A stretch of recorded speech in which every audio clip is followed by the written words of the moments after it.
You've probably never heard of. Obviously, if you're from one of these towns or the area, you know about these towns. Not everyone does, and that's why we're taking a look at them. The United States is filled with amazing small towns. In my experience, the vast majority of them you're going to find in New England or the southern states. Midwest is no slouch either, but once you start getting out west where there's fewer people and not as many small towns, it gets harder and harder to find a great small town. As we go through this list, if you live in one of these small towns, we would love to hear about it in the comment section, or maybe in a future podcast with us. All right, before we get going, please hit that like button. Let us know which one was your favorite. Let's take a look.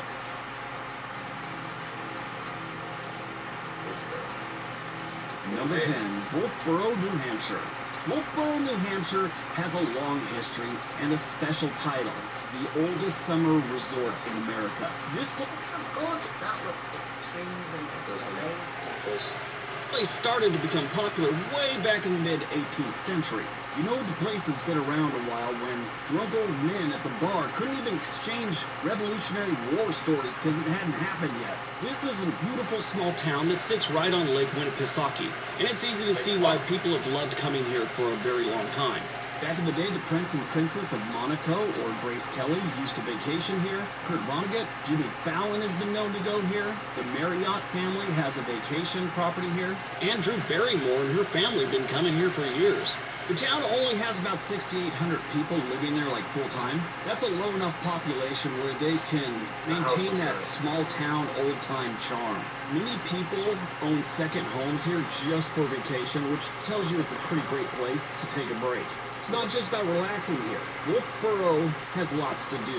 For those who love being outside, there's the Cotton Valley Rail Trail for hiking and biking. If you're into boats or history, check out the New Hampshire Boat Museum and the Wright Museum of World War II. There's also the Libby Museum of Natural History for those that are curious about the natural world. You know, I remember going to museums like that when I was a kid, before we had the internet and all that. You know, you just find all the information you need, but I always found it amazing going to natural history museums and things like that. The town's rep as a summer hotspot got a big boost in the 19th century when they built the Pavilion Hotel and the railroad came to town. If you look at the population of any small town or any city in the United States, whatever decade you see a big boost in the population, I guarantee that's the year the train came to town. But that train changed everything for Wolfboro, making it easier for more people to come and enjoy the place. Living or spending time in Wolfboro is pretty special. It's not just about the historical sites and natural beauty. It's also about that small community lifestyle, the parks, the beaches, and all the cultural stuff that make life a little rich and full. Whether you're here for a short visit or the long haul, Wolfboro has a way of capturing people's hearts, and it's obvious. People don't buy second vacation homes just to buy one. You know how busy you'll get though? Like in the summer? Yeah. I don't like going to these small towns when they get packed. Yeah. It ruins it. Jersey Shore. Yeah, it ruins the Do you know what it reminds me of though? I know that it's not the same, but it reminds me of Lintop to New Jersey. Yeah, I know what you mean. Houses are very similar, and the way it's set up. Yeah, Lintop is a nice little village, Yeah. nice little town. Yeah. Maybe it's number one. Could be. I'll be right in New Jersey. They always buy it in a place they love. So in my go-to place was in New Jersey, where I loved it. It was like a real hotspot for me to go. I used to go all the time. I used to always say, let's go there. Whenever you said, where do you fancy going, I always go, boom, there. Red Bank.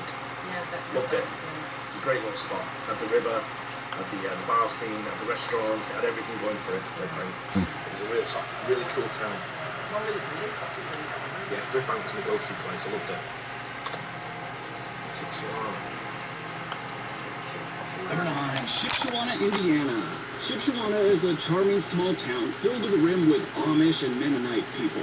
This is a very small town that had a population of 658 residents in 2010 that jumped up to 839 in 2020. This tiny town offers a glimpse into a simpler life that harks back to the essence of the American. It's the Amish. The boys. Yeah, They work on electricity or anything like that. Yeah, I know what Moses. They don't have like no internet. Nothing. Midwest. The town's name comes from its indigenous heritage, being named after a local Potawatomi Indian, and it's maintained a functioning post office since 1889. Further anchoring the Do you reckon they're incest? Probably, yeah. It's a historical continuity, spanning a modest 1.18 square miles of land. Shipshewana is a picturesque enclave of peace and tradition, untouched by the sprawling development seen in much of the country. It's like every time they go to build a new housing area in this state, they skip past Shipshewana, which if you talk to the locals, they're fine with that. This town even has a Amish and Mennonite museum, a beacon for visitors seeking to understand the history and lifestyle of the Amish and Mennonite communities. And I find those people interesting. I was just talking about it on a live stream. I talked to them a couple times on Amtrak trains. They always ride the Amtrak. So when you go here, it's more than just a place on the map. It stands as a living museum of traditions and tranquility. Whenever you have Mennonites and Amish, things are a little bit slower, not like the fast-paced modern world. They don't hang out in those areas. So if you want a slower life, find out where the Amish are living. You don't have to live in their community. This area tends to be a little bit slower.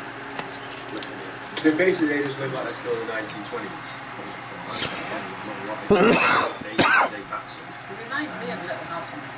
I don't know much about them, so I can't really. I've seen a video about them. I'm not in a position to comment about them. It was like a Nell video and they like went to an Amish town. Yeah, They did that, spend the night out with them. They did a switch, didn't they? To see what was the third hour to show where they It wasn't nothing like that. It wasn't. So to show where they, I think it was like 5, it might have been on MTV, they took 5 Amish, and then put 5 regular people, and did a switch to see. Not Amish. What do you want me to call them? Regular people.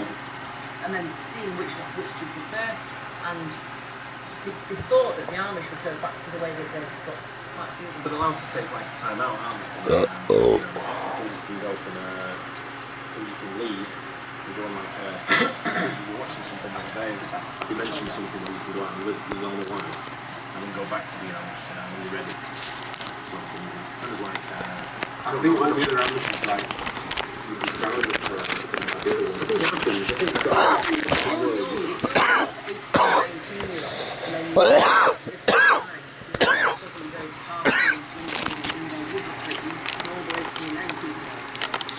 probably want to say like that for a while, but I think if you take somebody probably in the 50s, and then they like that, I'm like that.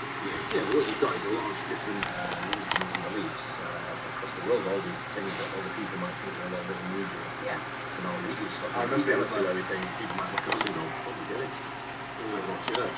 No, you think it's what you do when you look at something and say, "What do you do?" they were watching like an NBA game in the Amish car that we used to look at and go,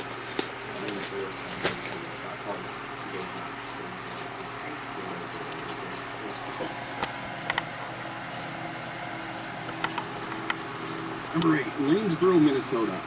Lanesboro is a hidden gem tucked away in the scenic Root River Valley. Now it's just up the river a bit from D-Cup. Yeah, I'm not really sure what's going on there, but I aim to find out. Looks like I need to plan a trip to Minnesota. Known for its breathtaking natural beauty and deep historical roots, this small town is a cultural haven that draws visitors from all over. In 2013, Lanesboro was recognized as one of the top 12 small-town art places in the nation by Art Place America, a testament to its dense concentration of art organizations, businesses, and creative professionals. It's not just about the arts, though. Lanesboro is a hub of activity all year round, hosting a variety of events such as the Art in the Park Festival, Buffalo Bill Days, and the Rhubarb Festival, which celebrates its title at... sounds like a blast. Don't mind rhubarb. Rhubarb, capital of Minnesota. I mean, everybody knows Lanesboro's legendary for rhubarb. I mean, that goes way back. I think they talked about it on Jeopardy one night. I'm totally kidding. I know nothing about rhubarb or the people eating it. With a population of just over 700 residents, the town offers a cozy and welcoming atmosphere for both residents and tourists. This place is a safe place to be, also. Their violent crime rate is 10% below the national average. They have so little crime, when something happens, they know it's one of two people. Or both, Chucky or Pete with the lazy eye. They go round those two up and the crime is solved. They got good schools, too, here in Lanesboro. It's a really nice place to live. When it's not snowing, because, yeah, this is Minnesota, you can always take a bike ride on the Root River State Bike Trail. The river goes all the way up to Utah. You got something to do no matter what the season. Biking, hiking, skating, fishing, tubing, canoeing. I didn't grow up here, but it honestly seems like a really great place to grow up. Seems a little bit hard. It's a little bit too small. Number 7, Little Compton, Rhode Island. You know, if I was the mayor of Little Compton, I think the first thing I would do in serving the people of my community is get rid of the name Compton. You know, it always... I was just going to say, that's what if I was yeah, straight out of Little Compton. Straight out of Little Compton. On t-shirts, wasn't it? Sucks when something not related to you just messes with you and ruins something for you. I mean, Compton, California has gotten better, but it has such a bad reputation. This thing's all the way across the country. It's got the word Compton, and that's the first thing people not from the area think about is Compton, California. Little Compton, Rhode Island is a charming and historic coastal town with a population of about 3,400 residents.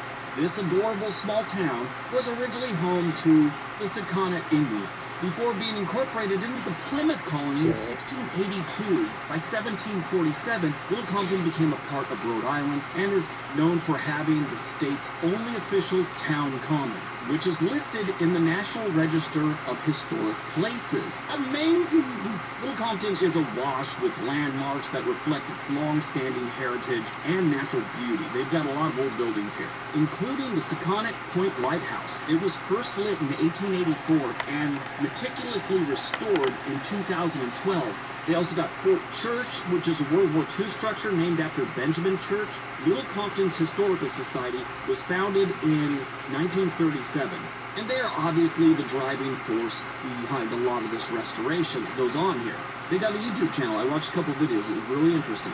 I normally hate mentioning like historical societies or anything about any town because they get on my comment section or they send me emails listing like, it's always like 50 minor details I should have mentioned when I was talking about the town. I mean, they mean well, but they just sort of sometimes remind me of those Star Trek people. They're just super obsessed with this, you know, very interesting thing that they're into. I was going to tell them, you know, thanks for the information, but, you know, that's a 15-minute video. What you're talking about is a 2-hour video out Fort Church. But Little Compton is a beautiful small town. They have an old cemetery in town, and if you want to, you know, take a stroll through history, but look at some of the dates on those headstone beds. It's very interesting. It's far enough away from the bigger cities where it's just a relaxing place to be. I mean, it's south of Fall River and west of New Bedford. It's also right across the water from Newport, kind of. So if you want to go to Newport, you gotta almost drive all the way up to Fall River and then come back down.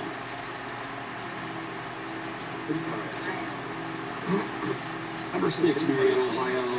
With a population of about 13,000 residents, this Ohio town stands as a historical beacon for Ohio.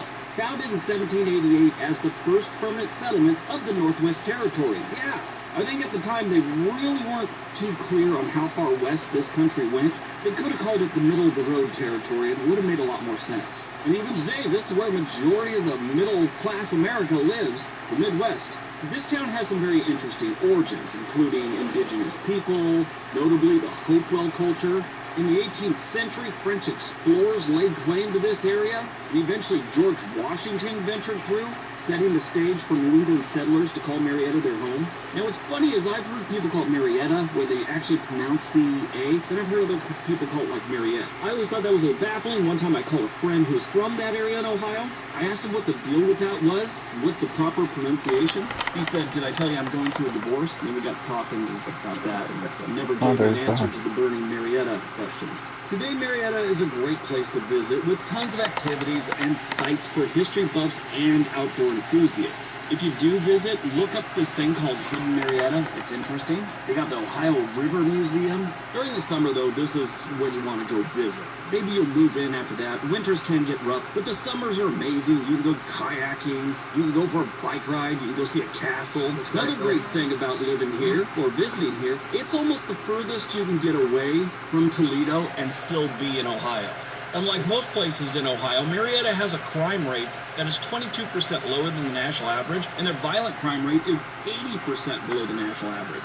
We have a lot of pretty good festivals here in Marietta. The Ohio River Stern Wheeler Festival, the Trade Nails Festival, celebrate the local community spirit with outdoor activities and craft beer. How could you go wrong with that?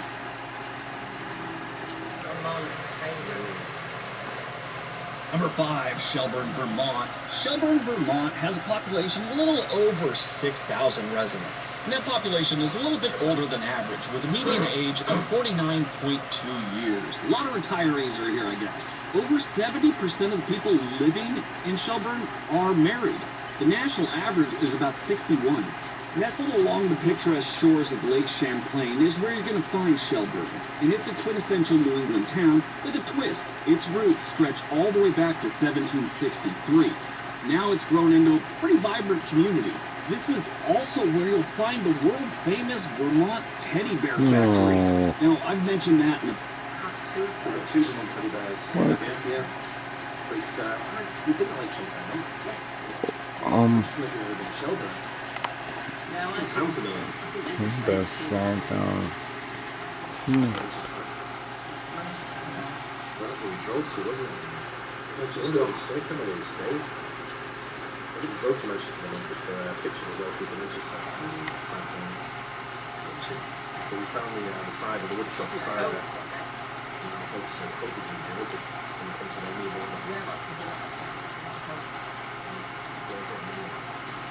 They got all the photos. So we went with the kids. When we were out past video that it was here, and I had some people giving me grief that it's actually outside of town, not in town. It's 1.7 miles from downtown Shelburne. That's a 4-minute drive. It's in Shelburne. If you do visit, make sure you go to the Flying Pig bookstore. They got vineyards, they got golf course, and it's on Lake Champlain. How could you go wrong? It's a little expensive though. I mean, back in 2016, the median household income was $98,000. Now it's about $140,000. So if you want to buy a house here, you better have some change set aside.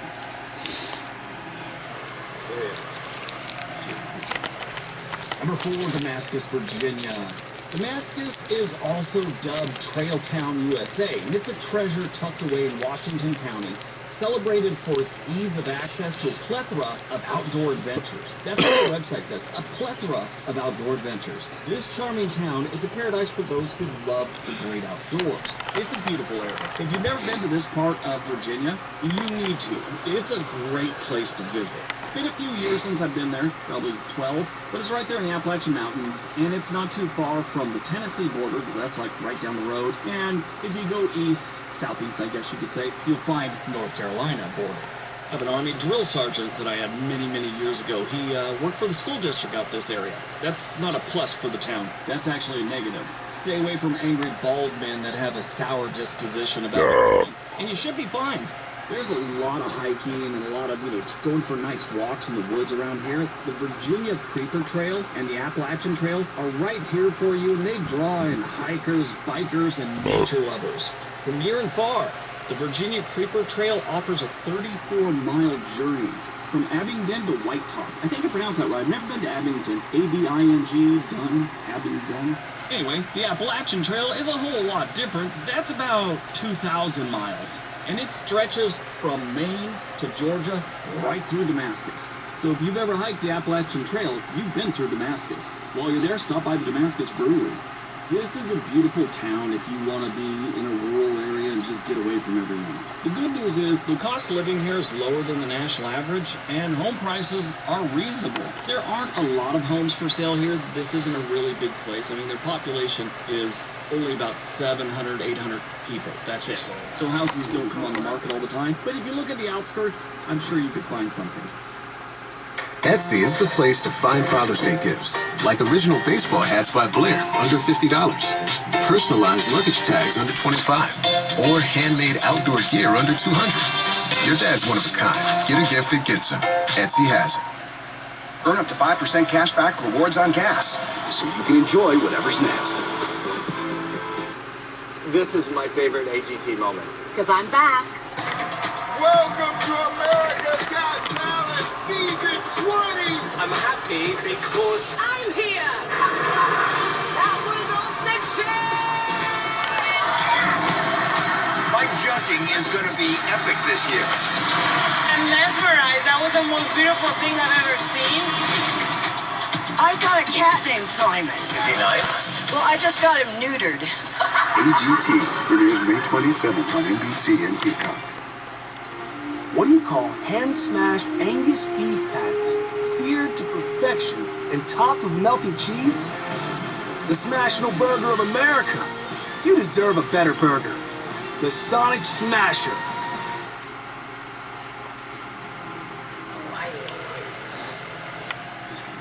Number 3, Paia, Hawaii. This is a cute little town you will find on Maui, on the North Shore to be more specific. And if you're single, it's a good place to be. Only 54% of the residents are married, and the median age is only 40.3. Now, this town's been around quite some time, but it was a bustling sugarcane operation back in the day, and in the 1970s it was a hub for hippies, eventually becoming a more cosmopolitan village. Even though this is a small, out-of-the-way town, it's a tourist town, just like every place in Hawaii. So when you're judging a town by their tourism, it's like this chart. It's are they all about tourism, or is that just part of their economy, or is it just a small part of their economy? This seems to be more of a small part of their economy. Whenever I look at Hawaii, it never looks like them. Same. I know what you mean. You've got friends in it. Why? Hawaii. I know what you're talking. You're talking more like a Ibiza sort of vibe of like beaches, golden sands and blue skies and palm trees. And yeah. I'm sure it does have them, but sometimes when we see videos. By the water it's like that, but when you kind of come back a few blocks, you're thinking high-rise hotels. Yeah, it looks like America. No, it looks just like underwhelming. It's not. A bit Cape Verde. Yeah, it's a bit Cape Verde sort of like. Not you've got it stretched down the front, but nothing behind it. Yeah. Some videos I've seen, I thought the same. I thought you kind of know what you expect, but I guess if you go to certain parts of Hawaii, it's going to be like what you're talking about. I imagined it to be a lot more sort of Honolulu. Yeah, that's what Honolulu probably is. Yeah, that's what I'm saying. I imagine certain places are. Certain places are very, probably a bit more exclusive, a bit more residential. It's one of the places where it's just very far to get to. Yeah. It's just like it seems like it's worth it. But the thing is it's worth living there because nobody comes. You mean nobody comes? You don't get loads of visitors. Yeah, you don't have family visitors. When we start, we feel a bit lonely. I feel like, I'll be alright. People actually live here and have normal lives without selling t-shirts and shaved ice, even though they do have a shaved ice place here. What is the deal with Hawaiians and shaved ice? I had a little Snoopy shaved ice thing when I was a kid. I never thought about going into business with it. Now, it is the North Shore, so if you like to surf, this is a great place to do it. It's got, the entire town surrounded by lush tropical landscapes. It's Hawaii. You really can't go wrong. The downside is, it is Hawaii. It's going to be expensive, both for housing and just normal cost of living. So keep that in mind.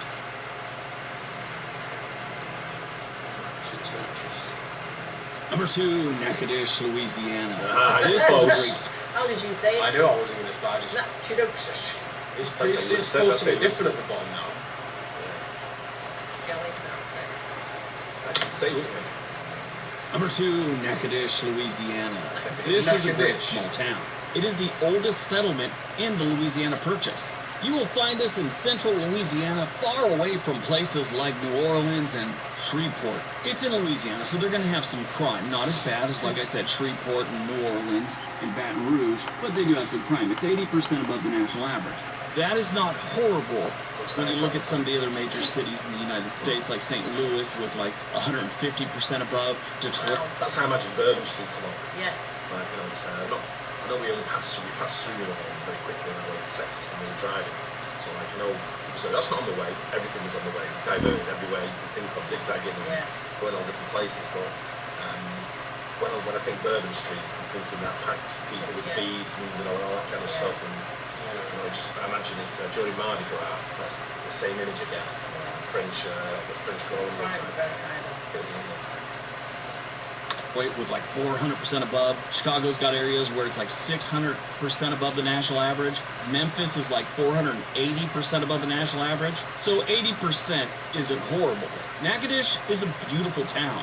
They have the National Historic Landmark District here, which includes French Creole townhouses, the Minor Basilica, which has stained glass windows that are amazing. They have one of the oldest general stores still going in the nation right now. Kathy Frederick Mercantile.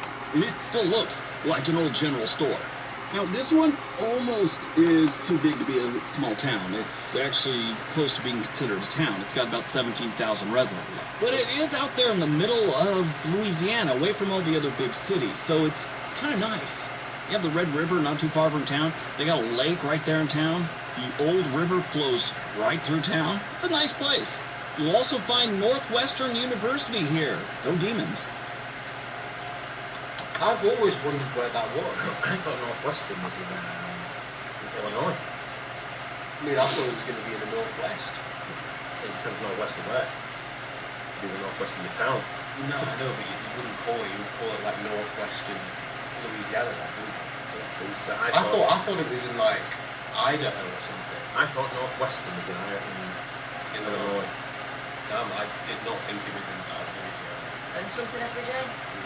All right, if you're thinking about moving to one of these towns, there's a link for a website called Home and Money in the description area below. You can click on that link. They'll take you to a website. That'll help you get your home. Davis, Oklahoma. And number 1, Davis, Oklahoma. At about the midway point between Oklahoma City and Dallas, Texas, you will find Davis, Oklahoma, right near the Chickasaw Nation. This small town sits on the Oklahoma prairie, just waiting for a tornado.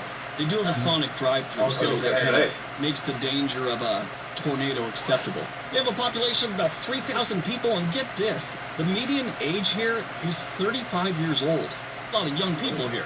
The city has a rich history, having been named after Samuel H. Davis, who moved to the area in 1887. Davis played a pivotal role in the establishment of the town, petitioning for a train depot, Santa Fe Depot actually, and a post office, which ultimately led to the town's development. By 1900, Davis had become a hub of cotton farming and had a variety of businesses and professional services, most of them surrounding the transportation and the production of cotton. Now, I'm going to tell you something. Oklahoma, by a lot of people, is considered a southern state. A lot of other people don't consider it a southern state. They're very proud of their southern heritage here in this part of Oklahoma. And the city or town prides itself on its southern hospitality. Now, when it's things like this, I always look up what is there to do in this area. And, you know, there's some things to do. They have a river, and people go fishing. A lot of camping is done here. But they also are into ATV and motorcycle riding. They have this thing called the Crossbar Ranch Off-Road Park.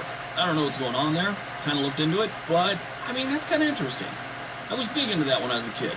After that, they also got a casino outside of town, so that's a plus. Southeast of town, you have the Lake of the Arbuckles, which there's a lot of recreation stuff going on there too. So this is, you know, pretty nice place if you like to be outdoors and live cheaply. The cost of living here is, you know, rock bottom, and it's not a bad place to live. Housing's affordable also. I've never been a big fan of Oklahoma, so, you know, this place has got to be pretty good if I'm putting it at number 1 on the list.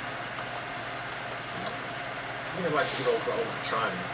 Would you consider it sort of? I probably would, yeah. I would say so, because if you meet someone from Oklahoma, that does sound like proper southern. I'm one of them where when you go to Oklahoma, I've been to Oklahoma, but not only for work, and for a day. When I go in, the first thing that always springs to mind with certain places, tornadoes comes to mind with Oklahoma, doesn't it? Yeah. So as soon as you think of anything with like certain states and certain things, you always something comes straight into your head. Like when someone says something about England, the first thing that goes there, Big Ben. Tea and crumpets. Or red buses, red WF buses type thing.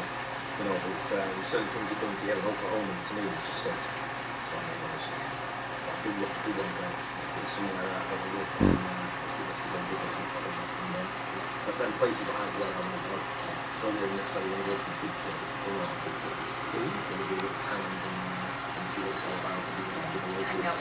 Yeah, exactly. That's where you learn. What the locals don't want to hang out with people. I'll move on. I get out of town. I get on my horse and go out of town. Anyway, I hope you guys enjoyed that. Don't forget to like and subscribe. See you on the next one. Cheers. Bye.